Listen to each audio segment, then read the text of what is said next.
Good morning, everybody, and welcome to Arohi's webinar on the Annual Report Advantage. My name is Sue Barnes, and I am the Executive Director for Arohi. I am also a retiree from UCLA, and the last 10 years of my career, I worked as the Director of the Retirement Centers, both at UC Davis for 7 years, and then at UCLA for the last 3 years of my career. I would like at this point for each of our panelists this morning to introduce themselves, and I'm going to give Gray a moment here to highlight their videos. And when everybody's on, then we will have each of the panelists introduce themselves as well. All right, we're all here. Susan Kress, why don't you introduce yourself? Hello, everybody. Susan Kress from Skidmore College, a small liberal arts college in upstate New York, Saratoga Springs. I think, do you want me to say more? No, that's all for now. Okay. Okay. And Barry? Hi, good morning. I'm Barry McNeil at Arizona State University. I've been retired since 2006 and been very active in our association here. Great, thank you. And Stephanie? Good morning, I'm Stephanie Starkovich. I'm the Executive Director of the University of Washington Retirement Association. And Carl's here as well from Arizona State University. Carl, I know you aren't really participating in presenting today, but did you want to introduce yourself while you're here? Across Arizona State University along with Barry. He's the one that teaches me everything I need to know. I didn't retire until 2015 and ended up being in the board right away. And so I still learn, but Barry's our authority. So I'm here to be moral support more. All right. Thank you. Wonderful. Thank you. Well, this morning, we are going to be, as I said, talking about the importance of writing annual reports. And I am going to be starting by sharing a few introductory slides and commenting on some of the aspects of financial reports. And then after I share my slides, we'll be asking each of the panelists a series of questions. And of course, there will be an opportunity for everyone here today to ask questions as well. So if you do have questions, please put them in the chat. Gray Kraus from Emory University nicely has volunteered to moderate today. He will be letting me know the questions that are in the chat. So at this point, I'm going to go ahead and share my screen.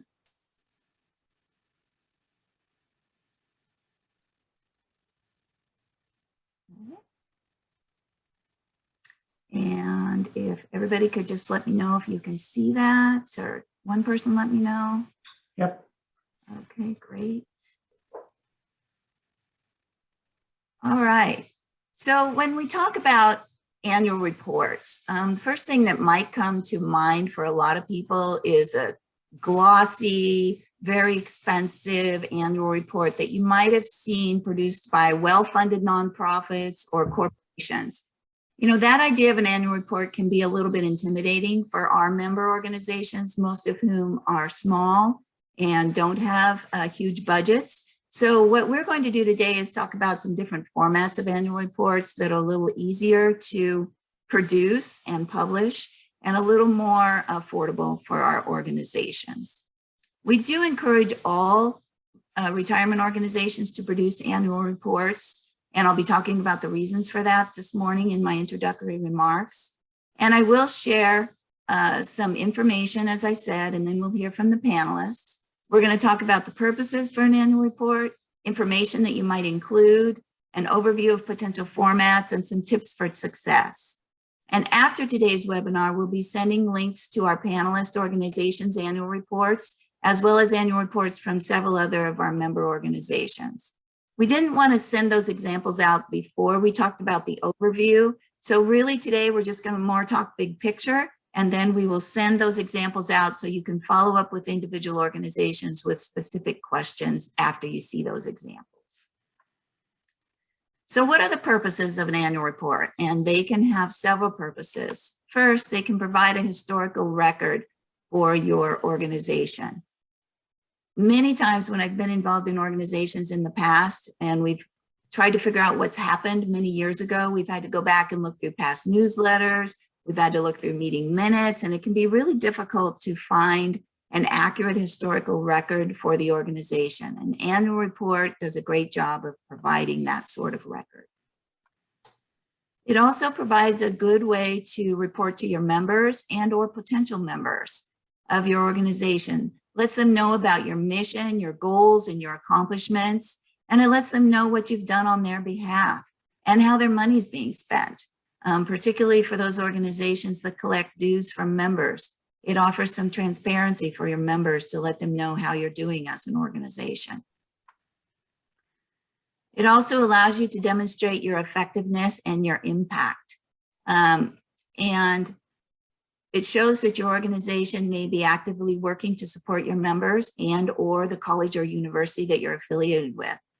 And it's a great way to toot your own horn. One of the things we talk about in sort of our tips for success for retirement organizations is the necessity of letting people know how much retirees are contributing to their communities and their colleges and universities. It can also help you build relationships. I think one of the biggest challenges we hear from our member organizations is lack of support or lack of recognition by campus administrators. Having an annual report and sharing it with administrators helps you to build those relationships to get the support that you may be seeking from your campus.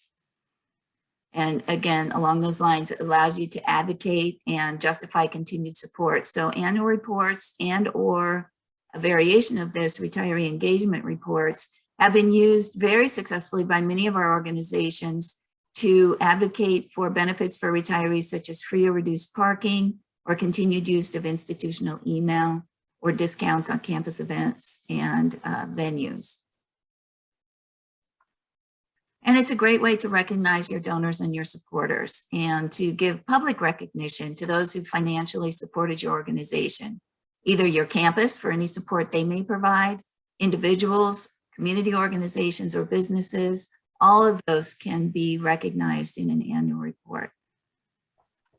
And it can inspire involvement. You can inspire non-members to join. You can inspire members to get more involved. You can inspire future board members, future committee members. There are lots of ways that your annual report can help to move your organization forward. So I'm going to pause there for just 1 second and ask if any of our panelists had anything they wanted to add. Did I miss anything? Or Gray, are there any questions in the chat at this point? Not yet. Okay. All right. When you are thinking about writing your annual report, there's 2 vital questions that I recommend that you ask yourself. One is, who is your audience? As I mentioned in the previous slide of the purposes for the annual report, you may have all different purposes. You may also have different audiences. So is your primary reason for writing the report to be a historical record, in which case your audience is probably board members and future board members. If it's to give a report to your members, then they're interested in very different information than your board members would be interested in. If it's to advocate for support from your campus administrators or to reach out to potential donors, sponsors, or partners, again, the information is going to be very different that those folks are looking for. So who's your audience is one question. And 2, what do you want to accomplish?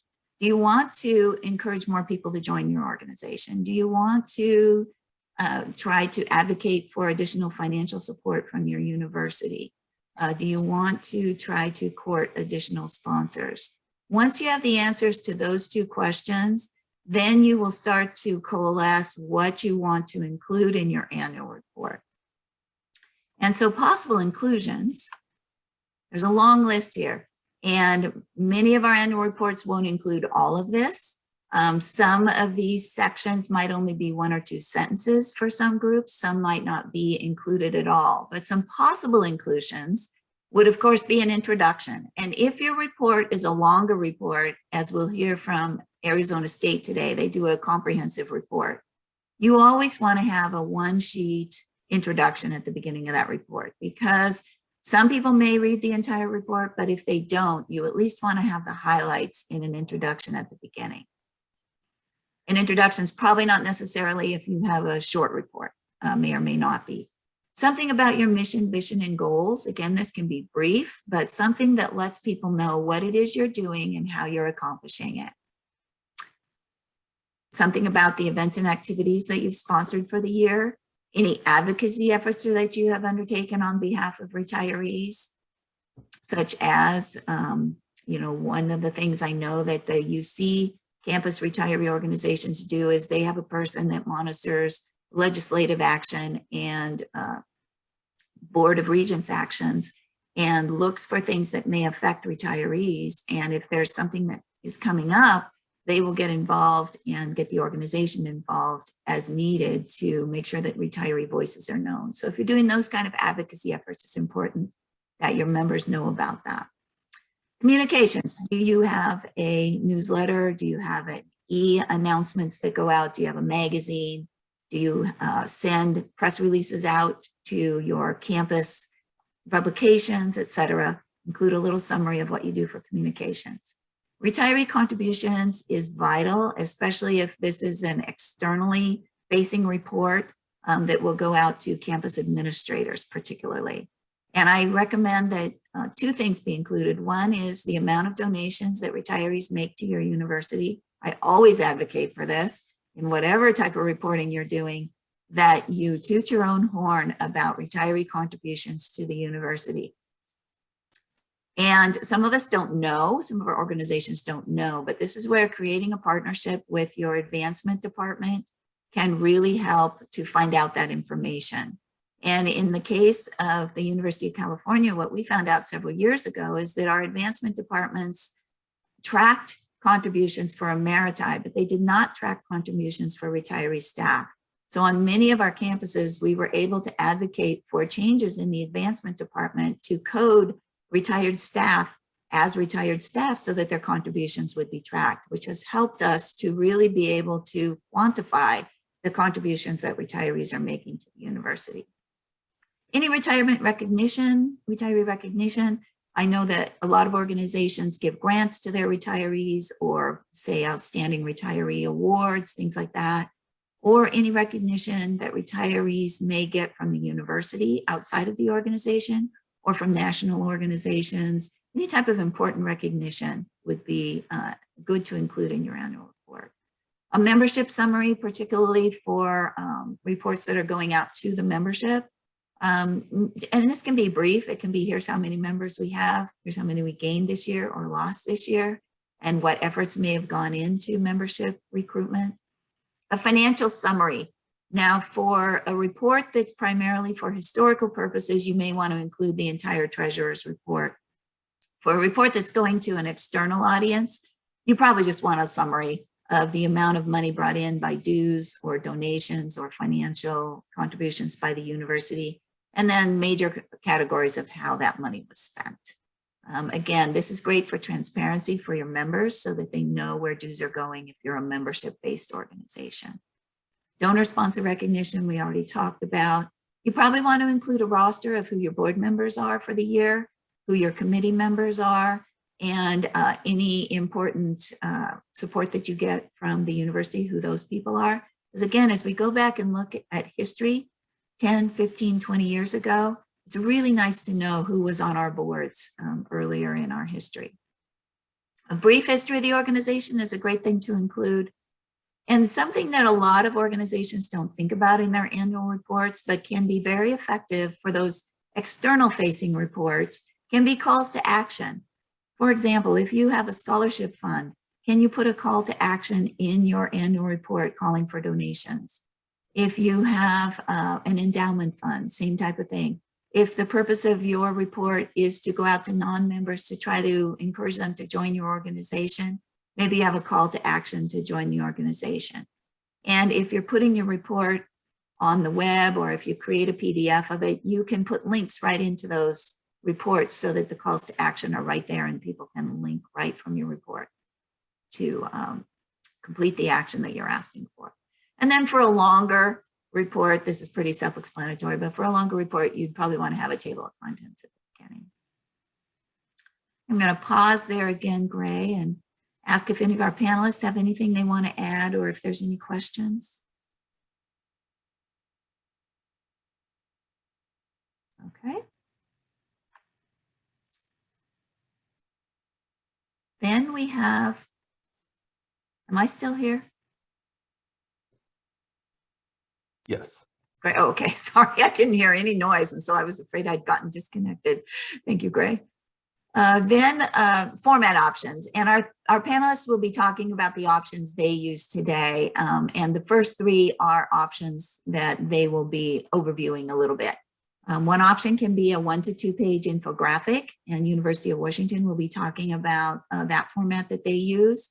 Another option can be a bullet point or a brief summary, and Susan Kress from Skidmore will be talking about their report that follows this format. And then, of course, a multi-page publication that can be a comprehensive report, and Barry from Arizona State will be talking about this format that they use. You can, of course, do a printed report, a PDF, or a web page. More and more organizations are getting away from printed reports and primarily going to electronic versions. However, sometimes it is good to have printed reports, particularly to share with campus administrators. I think they are more likely to read a printed version than to open a web link. And then less common, and I actually don't know of any retiree organizations that are doing this, but I have seen examples of other nonprofit organizations that do a 2 or 3 minute video annual report, which can be very effective. And so if you have somebody in your organization who has talent with videoing, this can be a great way to do a quick recap for your organization, either for members, potential members, or campus administrators in particular. Okay, a few tips for success. And part of this is just going to be a review of what I've already talked about, but write to your audience and keep it relevant. So members obviously will be interested in different information than campus administrators. A historical record will probably be much more detailed than a report for your provost or your director of advancement. And sometimes it's just as important to know what to leave out as it is what to put in. And sometimes you may produce different versions, and University of Washington is going to talk about that today. So keep in mind your audience, keep it relevant. Important to keep out, to remember what to keep out is just as important as what to leave in. Focus on impact. So rather than just listing a list of what you did for the year, with that list, include a sentence or two about what impact you had in each of those areas. So for example, if you give a scholarship, don't just list your scholarship winners. Maybe have a testimonial from 1 or 2 of your winners about what that scholarship meant to them. If you have if you've had a lot of retiree contributions for the year in terms of donations or volunteerism on the campus, focus on the impact that those donations have had for the university and tell your stories. By telling stories, you make things more personal. You might include testimonials from campus departments with whom you've partnered as an example of telling stories about how your organization has benefited the campus. Where you can, use visuals, and this can be challenging because you need to have some folks that are good with graphics. But a lot of times you can find volunteers among your retirees. We have a great volunteer who's a retired publications graphic artist that we use. You might be able to get students to help with visuals, but especially for externally facing reports, photographs and or graphs can be really helpful to break up the text and to help to tell your story. Make your report accessible. Talked about this a little bit. Maybe you want to put it on your website. Some organizations have distributed either the full report or just a summary page at their member meetings. Some organizations schedule meetings with key campus leaders like their provost or their director of advancement or their HR director and share at least the overview of the report and talk about the impact that the organization has had on the campus. That can be incredibly effective for getting the word about your organization out to campus administrators. and distribute strategically. This is where you think about who do you want to see that report and how would you get it to them. So if a campus administrator can't come to your board meeting, maybe you could invite a couple of your board members to take that campus administrator out for lunch and to share the talking points from your report during lunch. Anything? One Any of the one panelists? question has come. Okay. The whole meeting is being recorded and that link will be shared, but will the slide deck be available? Yes. Someone would like to share it with their executive committee. Yes, we will share the slide deck. I'll send that out after the meeting. Thank you. Anything else that any of our panelists would like to add to that? Okay. Well, at this point, I have a snapshot of each of our panelist organizations, and I wanted to include this just to give you an overview of the different size and scope of our three speakers here today. So at this time, I'd like to invite our panelists one at a time just to talk about a little bit about their organization and a little bit about their report, and then I will be asking more questions about the reports after each of them give their overview. So let's start with Susan Kress from Skidmore. Okay, hello everybody again. As you can see, we are very small compared to the other institutions presenting today. We have about 2,500 to 700 students. The number of current retirees, this is from 2019, and it may have changed, but around 360 retirees. Our association, which is very informal, was established in 2012. That was the year I retired. All members, all retirees are automatic members. We do not have dues. We have no paid staff. We're all volunteers. The institution gives us $10,000 a year as operating budget. We also have some funds from an endowed fund. So we have about $15,000 to $16,000 a year to spend, from which we also issue grants to both faculty and to staff. We don't know of any other institution that offers grants to staff, but we do. The annual report started only last year, and it's a very informal, bare bones summary. I don't know if you want me to talk more about the annual report and why we did it this year, Sue, at this point, or? We'll go to that with the next question, Susan. Okay, okay. Yeah. Great, thank you so much. Okay, Barry, can you give us an overview of Arizona State University? Okay, well, clearly Arizona State is a large institution. We've got lots of students here on multiple campuses. The number of retirees is we have in our organization right now over 800 active retirees. I know there have been 800 or so retire from ASU since 2019. We started in 1992.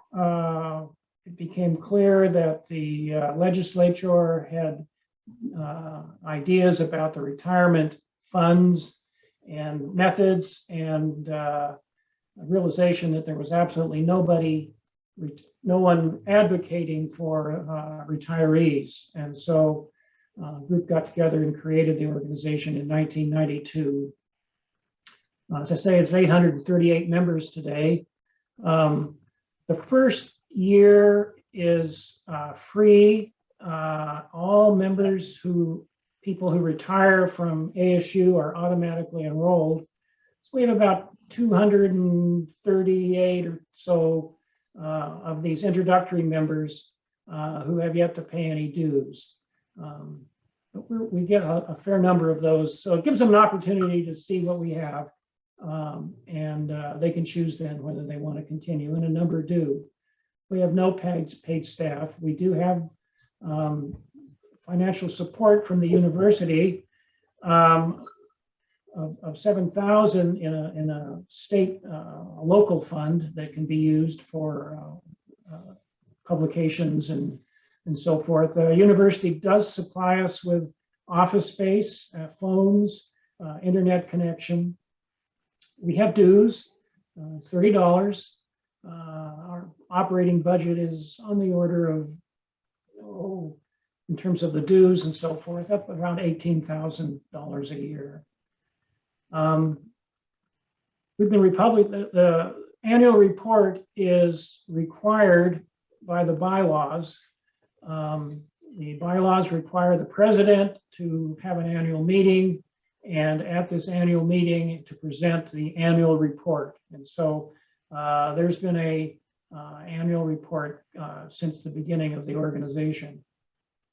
And it is comprehensive in terms of the activities of the previous year. It is a historical record of what we did. Okay, thank you, Barry. And Stephanie, University of Washington Retirement Association. Yep, and I think probably folks are going to figure out rather quickly, we are quite different from both Skidmore and Arizona State in terms of our size and relationship to the university. So we are, of course, a large public university. We have about 10,000 living retirees, and of those, about 3,100 are members of the institution. So we have about a 30% membership rate. We also offer a complimentary first year of membership during your first year of retirement. So of course, not all 3,000 of those individuals are paying dues each year. We are very lucky to have paid staff. We have 2.5 FTE with our organization, and 2 of those are actually funded by the institution. So we are an independent 501c3, but we have an operating agreement with the university, which gives us access to centralized resources within university advancement. And the basic distinction that is made is that the institution underwrites our staff and our infrastructure. So our space, our computers, our furniture, all of those kinds of infrastructure items are covered by the university. And then the organization is entirely self-sustaining on the operations side. So the additional half-time staff member that we employ, that money comes from our endowment and our member dues and other philanthropic support. But the 2 FTE of staff, just for comparison's sake, it represents about $250,000 in university investment in the organization once you think about both salary and benefit load. We were founded in 1975 and have been publishing an annual report since our founding. There might have been a year or 2 missed along the way, but the theory is that it is an annual production. And as we'll talk in a little more detail here shortly, we actually produce 2 annual reports or impact reports. The impact report that we'll talk about is not necessarily updated every year. Its audience is internal, and so we might make very minor changes to it, but it is not necessarily something we update annually. And then we have an annual report to members, which is very much for an external member audience. And we'll talk about those in a little more detail. Great, thank you, Stephanie. And I am going to be asking a few questions to all of our panelists, but Stephanie's report in particular is a visual report. So before I stop sharing my screens, I'm going to go ahead and share a snapshot or 2 of her report and let her talk a little bit about her report, because as she said, it's a different format that is more of a visual format. So I'm going to show you a screenshot right now and have Stephanie give us a little bit of an overview of that. Yeah, so the 2 screenshots that Sue's going to share with you are just sort of snippets from the very beginning, first of the annual report, and then the second image that she'll show you is actually from the impact report that we share internally. So what you're looking at right now is the sort of introductory section of our annual report to members. So as you can see, it kind of jumps right into the data, but what I want you to kind of pay attention to here, and the reason we're showing you this is it gives you a visual reference for the kinds of distinctions between the 2 reports that we're going to talk more about. So it has a very brief introduction that kind of assumes you already know something about the organization. This is the version that's intended for members. We give you very detailed information about how many members we have as retirees, their combined years of service, and then sort of a visual infographic that shows the percentage of retiree participation within the organization, and then kind of highlights our member renewal rate. So it's still kind of giving you an introduction. It's talking about membership, it's talking about scope and reach, but in a way that is intended to kind of address folks who are already members of the organization. And then Sue, if you want to flip to the next image. This is the same introductory section for the retiree engagement report that goes to a purely internal administrative audience. So the folks who receive that would be the university president, the provost, our senior vice president for university advancement. We also use this version in recruiting new members to the board. So this is very much, if you don't know us or don't know us well, this is your introduction visually to the organization. So obviously it's, we're actually using images here to sort of ground you in the university, but also we open with our mission statement, which we do not include in the version that we send out to an external audience. So really trying hard here to use more words and also ground the reader in who we are as an organization and why they want to keep reading, and kind of give them some context for how we might fit into the rest of the institution. And then we still have that same infographic around member participation and percentage of retiree participation, but we've removed all of the, sort of renewal rates and raw number of members from this section, because as we'll talk about in a moment, for this audience, that's probably not the most relevant piece of information to know about kind of who we are as an organization. Thanks, Sue. And just as a reminder, these screenshots are just partial screenshots of the report because we want to be able to you to be able to see it. We'll be sending out the entire PDF after the seminar here. So I'm going to stop sharing my screen now. And I have a series of questions that I will be asking our panelists, and Gray will be highlighting us so that we all appear on the screen. So I'm going to start with, and you've talked about this some, but if you want to add anything, what are the primary purposes of each of your annual reports, and how have your reports benefited your organization? Let's start with Susan. Okay, so as you could see from that slide, we only have one annual report to date. We have kept for several years a spreadsheet that recorded all of our events and our grants and everything we did, along with the names of people who attended or were touched by that particular event or grant and so on. So we had that list, which we'd kept for several years, a kind of record of everyone in the, every retiree. And we are both faculty and staff in our retiree organization. So we kept that record. Because that was a fairly easy thing to do, and it was just a spreadsheet. For some years, we talked about doing an annual report. We wanted to do it, but since we're an all-volunteer organization, we think very hard before we add tasks. And every task we add, we try to make it as simple and easy to do as possible. But then came the pandemic.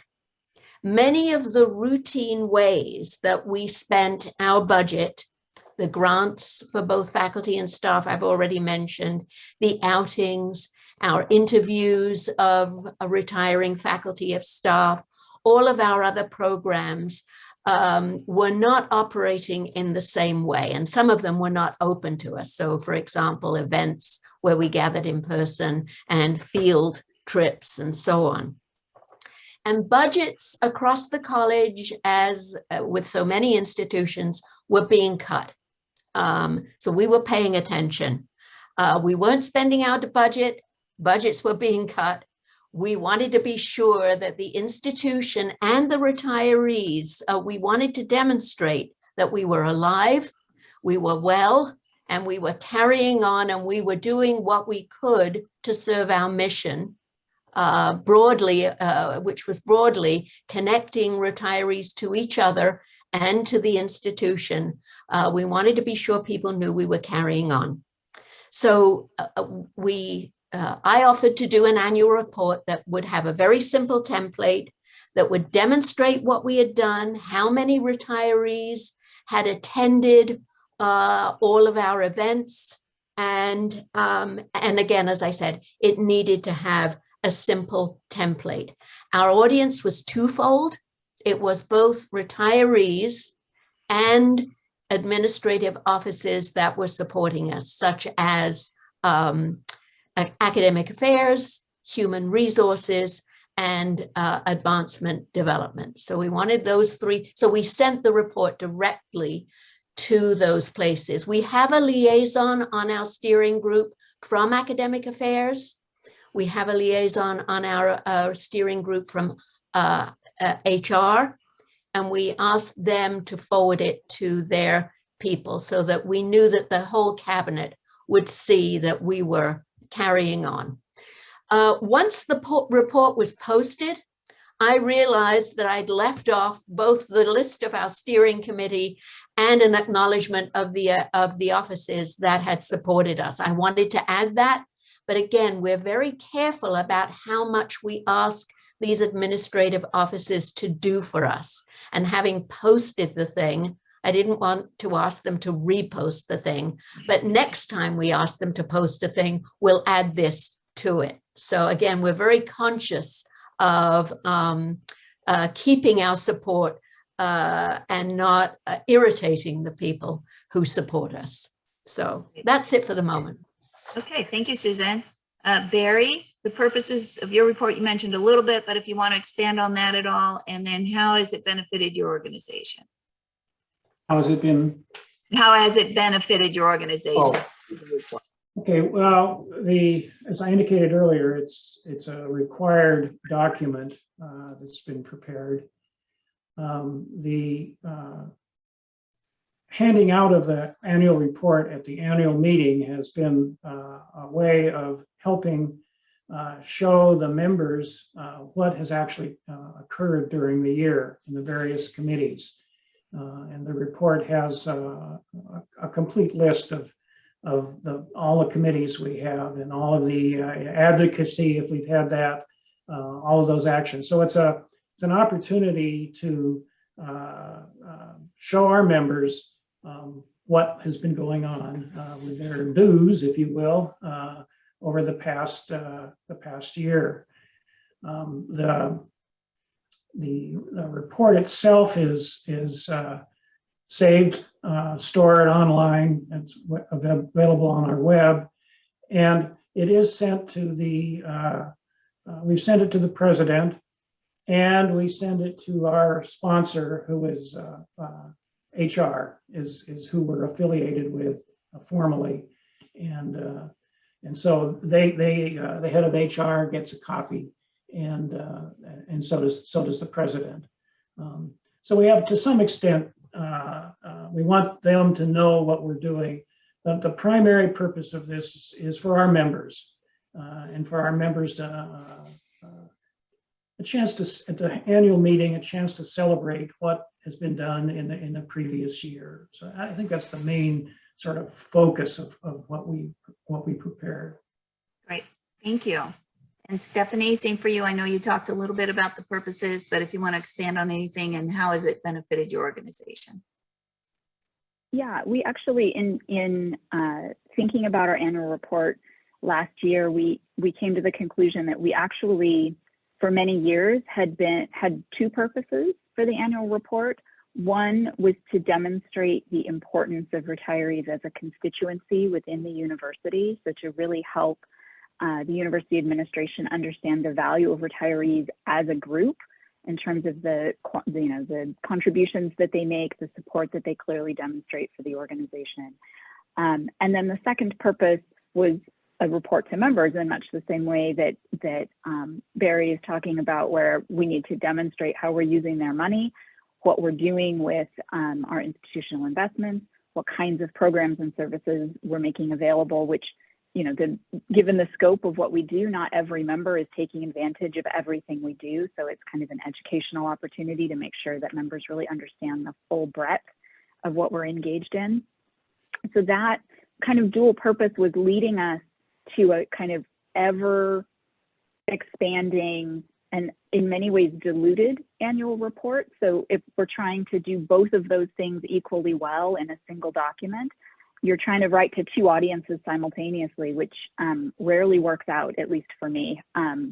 So that is actually why we divided it into two separate documents, so that we could really focus in on the primary purpose. So for us, when we sit down to write the impact report, or when we sit down to write the annual report, the question we ask ourselves first and try to keep foremost in our minds is, number one, who is your audience? Who are you writing this for? What do you want them to feel or think? And what do you want them to do? And the answers to those questions for us really differ for that internal administrative audience versus our member audience. So in terms of the benefit to the organization, I would say that the internal report has had the biggest impact for us. It is new. That is, you know, we've always done an annual report focused at members, which is quite valuable. And our members obviously find it important to kind of understand the breadth of what the organization is doing and to feel a pride of place as members in the organization.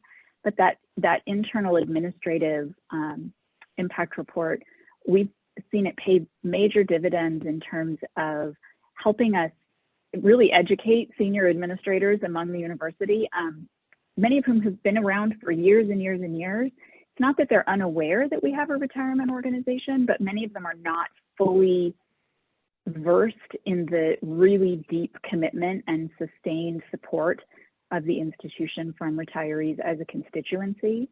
So it's been a really helpful, it's a two-sided PDF that you can consume visually quite easily. It doesn't take a lot of time to read and digest. We're seeing it pay dividends, particularly in terms of recruitment to our board. It's a really nice, easy way for someone coming to the organization cold or coming to, you know, thinking about volunteer service to get a 10,000-foot view of what we care about and what we value, which is really the intent of that internal focus. So. Great, thank you all. And as you can see from our three panelists, the approach to an annual report can be very different. They can all be very successful and very beneficial to your organization. And that's why we wanted to highlight the three different approaches so that you can see, you can do a very simple summary report, you can do a comprehensive report, you can do something in between depending on your resources and the ability you have to publish a document like this. I think everybody talked about this in terms of who you distributed and how it's distributed. Anything anybody wanted to add about how you distribute your report, or was everything covered? Well, one thing I should probably note that. Stephanie first. I forgot to mention, we do send it to the university archives. Oh, good. Oh, and that's a great point. Thank you, Barry. And Stephanie, did you have something as well? Yeah. I was just going to say the annual report that is for members is actually produced as part of our print spring newsletter. So every member receives a physical printed copy. So it's 2 pages out of an 8-page printed newsletter. So the internal impact report at the moment just exists as a PDF. We had no need to print it because we were all in COVID land and couldn't have handed it to someone even if we'd wanted to. I imagine we will print some copies now that life is returning to something closer to normal. Great. All right. Thank you all. And is there any cost for publication for your reports? And if so, how much and who pays for it? Stephanie? Yeah, the internal facing one, as I said, currently it's a PDF. So the cost to us was only in terms of staff time. We do have access through our relationship with the University Advancement to a graphic design team. So it's not the Retirement Association staff who designed those pieces.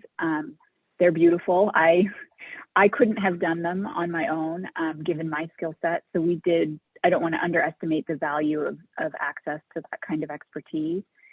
The printing cost for the annual report is actually a little bit difficult to land on by definition, since it's part of our print newsletter. That's intentional because we can include it there at a relatively low incremental cost. So the cost of producing the annual newsletter is really the cost of going from 6 to 8 pages in a print newsletter that we would be sending out anyway. So there's no postage just for the annual report. It's money we would already be spending to send the newsletter out. So we were trying to kind of find a way of realizing some cost savings, or at least an efficiency there. Great, thank you. Susan, any cost to yours? We send our report out electronically as, or the one report we've done, we sent it out electronically as part of regular communications with our constituency that we do. And it's also posted on our website. So the only cost is really volunteer time to prepare it.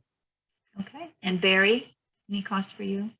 Yeah, we've always, when we've had an actual face-to-face annual meeting, we've always printed 60, 70 copies of the report, which is about 25 pages long. And we handed it out. So there's the printing cost. The creation cost is zero. It's a matter of editing and so forth and collecting, but so the only cost is printing. It is available online on our website. So if you want to go get it, you can get it. We do not mail it directly to our members, either by mail or electronically. Okay, all right, thank you all. Who writes your reports? Susan? I do. You wrote the report. Yes, you said that earlier. Barry, who writes your report? Well, the president asks for the information, but the last 5 years or so, I've written the report. Okay. Collected all the stuff and put it together. Okay. You collect information from your committee chairs, is that how? Yep, all the committees are asked to submit their annual report, and they're getting to redo here in middle March or late March. And so we just collect them all, and I put them together into our report. Thank you. And Stephanie, I think you said you wrote yours. Yeah, so the board, at the time that the versions you've all seen or will see, we had co-presidents of our board who are volunteers. This year, we just have a single president. So the board president or co-president consult on the information and the themes that we want to include. They play an important role in us figuring out what story we want the report to tell. And then the actual writing is done by the executive director. Okay, thank you. I should say that in terms of what I do very little editing of what the various chairs submit. So I don't make any attempt to have a uniform flavor approach. And so it reflects the personality of the chair. Okay, great. Thank you. Well, do any of you have any last words of wisdom before we go to questions from the audience? Anything you want to add about writing annual reports? I guess I would just say if anyone is thinking about doing a sort of infographic, visual or something with limited space that is not intended to be comprehensive, I can't emphasize enough how important it is to know when you start, who you're writing it for, and what story you want it to tell. So what you want people to walk away from. If they're only going to remember one thing when they've read your report, what do you want that one thing to be? Because that will really help, as you'll have to make some decisions about what to include. By definition, I can't describe all of the activities of the Retirement Association in infographic kind of limited text format that's 2 pages at most. There's just not that many words available. So you're not going to include everything. And the decision about what to include or what not to include or what to emphasize will become a lot easier if you know and have a clear vision from the beginning about why you're writing it and who you're writing it for and what you want them to do with the information when they're done reading it. Yeah, and it's easier if you don't have a limit. Yeah. We have no limit on how long our reports are going to be. Right, because yours is more of a historical record, yeah, so Yeah, I mean, the different purpose. Yeah. legislative liaison will come in with 3 pages of what they've been doing in the legislature. Right, And the travel committee will come in with a paragraph. So, but anyway, there's no need to, and there's been no effort to try and trim it back and hold it to a certain number of pages or so forth. right. And yours, I believe, was 26 pages, right, Barry? So it's very, Yeah, typically it's The last 28, 25 pages. Yeah. yeah, very comprehensive, complete report. And Susan? So I think one thing that we're not as good at in general is assessment. We can record our programs, but again, that question you asked us, you know, the benefits of this annual report, the benefits of all our programs, the benefits of what we do. And I know Stephanie's talked a little bit about that, but I would be interested in hearing from our audience if they have assessment practices that might be included in these annual reports that work for them and that might work for others. Okay, well, we'll get to some discussion here. I think we'll have time for this depending on the questions that are in the chat. So Jay, what question, Jay, sorry, I'm thinking of a different person I was working with earlier this week. Gray, do we have any questions in the chat? So there have been 2 questions, I think, that have been answered. The last question or comment was wondering whether the audience is going to receive links to the reports from these 3 programs. Yes, these reports, and we have several other organizations who are not panelists today, but they also produce annual reports. So all the annual reports that I know of, I have links that I will send out after this. And if any of you, once you get the links, if you have reports that we didn't include, you can feel free to reply to all and send your reports as well. I know that I probably didn't find everybody's annual report among our members. Any other questions? Well, Kent says comment question. Do you want to unmute, Kent? I just did. Okay. Thanks, Grace. Susan. The comment, one of the hats I'm wearing is I'm on the board of CURAC. That's the College and University Retiree Associations of Canada. So it's the Canadian counterpart to AROE. One of the things that I'm starting to work on right now relates to records retention, archives practice. So I just want to echo Barry's comment about having the report put into the whether it's the archives or the institutional repository. I think there's just too many instances when the work of faculty associations, whether it's active or retirees, is not really properly recognized and recorded. So I think it's a hugely important practice. My question is, most of the annual reports that I've dealt with or been exposed to over the years have tended to very much be for an annual general meeting, very heavy on text, perhaps a couple of spreadsheets, certainly a sort of almost dreary inevitability to them from year to year. And I'm just wondering, in some instances, in terms of some of the accessibility, what no one's mentioned is there anything to be said rather than trying to sort of work on the report itself in terms of some of those issues of accessibility, especially if they're lengthy? Does anyone do a précis? Is there a practice of sort of a presidential message or address that goes out separate from that annual report itself to try and highlight some of those important issues and practices, but not do a lot of that day-to-day stuff that goes into those various reports? For all of our panelists, does anybody have anything that they do? I would say that's sort of the intent behind the design that we chose, Kent. So it's more than a paragraph or a single quick executive summary, but it's meant very much to be consumable in 3 minutes or less. The idea being that you could skim it, and if you didn't read any of the words, but you just looked at the numbers that are highlighted, the graphs that are included, the sort of infographic portions of it, that they tell a story even independent of the words. That's certainly the intent. So the idea is that if you're an executive and you're going to give me 1.5 minutes of your attention, you're still going to walk away with the impression that I wanted you to have. You might not have all the detail, but the goal is for you to be able for it to be highly consumable.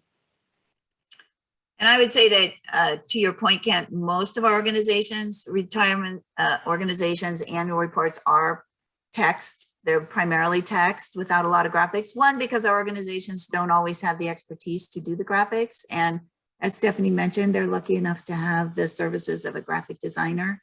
I would say, though, it's important to write the report, even if it is text only, for all the other purposes that we've talked about and all the other reasons we've talked about. So it's wonderful to be able to do images and graphics if you have access to somebody who can do that. But if you don't have access, go ahead and do the reporting. Could I just do a quick follow-up, please, on that one, Sue? Sure. Please, thank you.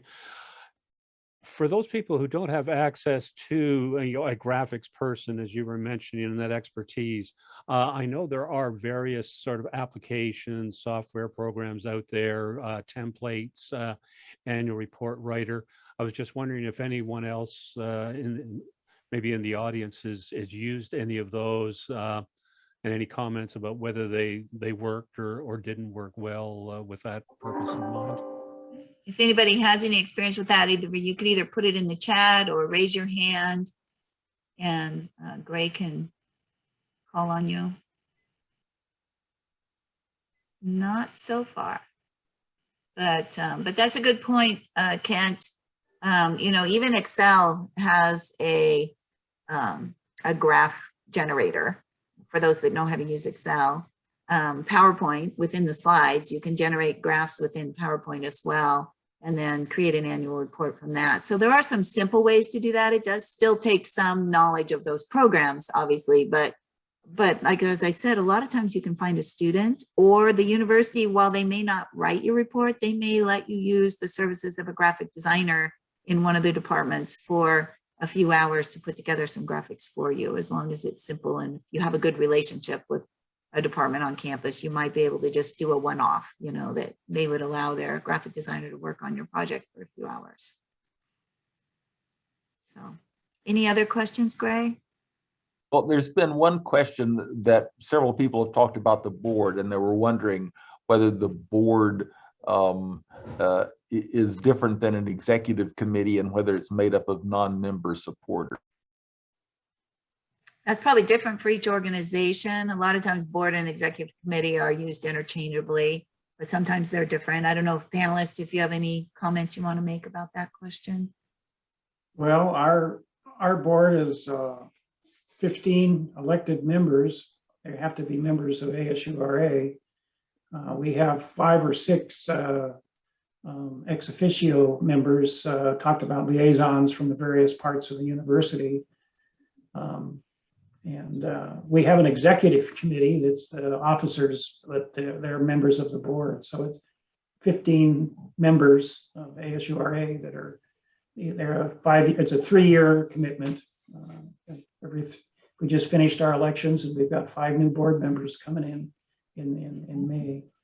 Okay. And Susan, you don't have a board, right? No, we have a steering committee that consists of 6 faculty, 6 staff, 1 liaison from HR, 1 liaison from academic affairs. We're not elected. People who are interested in serving, let us know. And we don't have a limited number, so we could add people, but we do try to keep our proportion of faculty and staff steady. We particularly want to send the message that we are an organization for all retirees. Great. Anything from your organization, Stephanie, to say about that? Yeah, I would just say as a 501c3, we're governed by a board of directors. So we have a 12-member board. They also have to be members of the Retirement Association. They can be current employees who are members of the Retirement Association. There's not a requirement that you be retired. And our organization is comprehensive: faculty, staff, members of the medical centers, librarians, academic personnel. So we strive for a really nice balance on our board, but they have a fiduciary responsibility to the nonprofit, and they are the board of directors for the nonprofit. So I'm an employee of the University of Washington, and I'm appointed to serve as the executive director of the association as part of those duties. But the board is really overseeing the administration of the nonprofit. Great. All right. Thank you all. Well, thank you so much to our panelists. We have about 10 minutes here. So I'm thinking, Gray, maybe unhighlight the panelists, and let's just see if anyone that's participating today has ideas they would like to share or comments they would like to make.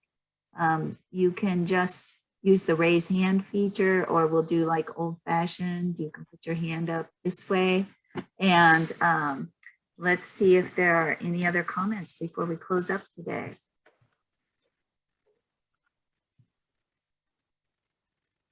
Anybody? I have got a hand raised, but would just like to say I've said something to Gretchen, not realize it just went to her when someone asked about evaluations. When we were affiliated with our advancement people, they had folks that had evaluated every event. So when we had an event honoring retirees, they set up the evaluation, they did it online afterwards, and they did that for a number of years. We were in with advancement for 10 years. And I'd say for probably 8 of those 10 years or 5 of those 10 years, we had really good evaluations that helped us redesign that retiree event. But now we're in HR since about 2 years ago, and we don't have that staff to do those kind of evaluations. If we're going to do it, we have to do it ourselves. Okay, yeah, that kind of support is valuable. It's unfortunate that you lost that because that's a very good point. Oak? I'm Hoke Hill, Clemson University, and we have an emeritus college rather than a university-wide retirement organization. So that changes things a little bit, but our annual report serves multiple purposes, just it's fairly comprehensive, very much like Barry has described that Arizona State does. But I wanted to address Susan's comment or question earlier about assessment. Does the annual report address assessment? And we have, as part of our advisory board, we have a strategic planning committee that has put together a nice strategic plan several years ago. And each year our annual report has a section that tries to, that reminds members and also our administrative personnel that we're, preparing the report for, reminds them of the key features of the strategic plan and tries to summarize the key things. I won't call it a good, assessment. I think none of us are real keen on a lot of assessment issues, but it provides a bit of assessment relative to the strategic plan and some metrics that help, highlight our progress in following those objectives in the strategic plan. Great, thank you. Thank you, Hoke. And that's from Clemson. We will be sending a link out to Clemson's annual report because they do have one that they write every year. Donna? Hi, I'm Donna from the University of Texas Retired Faculty Staff Association. And a hot topic with us recently is recruiting and retaining new members. We are a dues-paying organization. And I wondered what anybody else is doing that they have found successful to encourage faculty and staff to join in. I can say one thing about that. You may have already done this, Donna, but if you haven't surveyed your faculty and staff, sometimes it's different at every university what folks are looking for. And the pandemic, of course, has many issues with recruiting new people. So hopefully as we move to the next phase of the pandemic, that'll get easier. But if you haven't already conducted a survey of your retired faculty and staff to see what it is they would like from your organization, that's a starting point. We do have some example surveys on the Arohi website, and I can send you the links. Okay. And I'm glad you made it at the meeting, by the way. We were last minute. Thank you. Thanks Trying for to your get help. Donna on here. So I'll send you information. All right. Survey. Thanks, Sue. And I don't know if anybody else has other comments they'd like to make for Donna. This is Gretchen. I guess I can make a comment. Donna, we've had success. I think Gray would confirm this at Emory. I'm one of the volunteers works with Emory's Emeritus College. Using our pre-retirement seminars, we schedule those at intervals throughout the year for people transitioning to retirement, beginning to think about retirement, and use that as an occasion. I mean, not just to address, matters of medical coverage and finance that can come into it, but to really promote the range of activities, the kind of engagement, the pleasures that are available through the Emeritus College. And we've picked up a lot of members that way, and many, in fact, Gray was pushing for this with great success, people who joined the organization even before retirement. But anything that gets them to sample some of the programming, and of course, it's been easy to do that with the Zoom options available. Yes. And I think that just makes all the difference if they can come to one or two of our speaker sessions with the very lively Q&A. That really does attract members. Yeah, thank you. We do the same thing with staff pre-retirements and faculty pre-retirements. Thanks. Anybody else have either comments for Donna or comments or questions of your own? I'm Chip Peterson from the University of Minnesota. We've been very concerned about the issue of continuity in administration. We're almost entirely a volunteer organization. And obviously with a demographic like ours, there's more turnover than there might be in some others. And board positions and officer positions have term limits. So we've been working on getting annual reports from every committee chair, every officer and so forth, and putting those on the web and using them to get some of the continuity. We're also creating what we call toolkits, which are some of the kinds of documents that you repeat year after year, and they become templates that you can pass on, because so many of those things in the past have simply been on individuals' computers. That's a hard way to get continuity. So we've got quite a lot of stuff now on the web that an incoming committee chair or whatever can look at. That's a great idea. That's a great idea. That is a great lead-in, Chip. In fact, I wrote down your name because I'm going to follow up with you, because our next webinar that I'm thinking of putting together is on transitions and continuity, and how do we manage those transitions from one for new board members, from the old board members going out. So I'm going to be calling on you, Chip, to help me with that. Jerry Reinhardt was here. I think he must have had to leave now, but he's been kind of leading this too. So keep him in mind as well. What was his name? Jerry Reinhardt. Jerry. Oh yeah. Okay. Great. Thank you.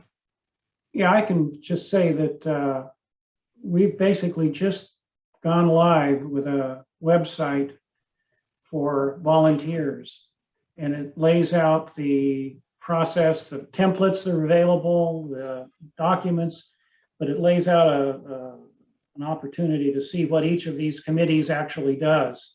So it's an aid to the volunteers coming in.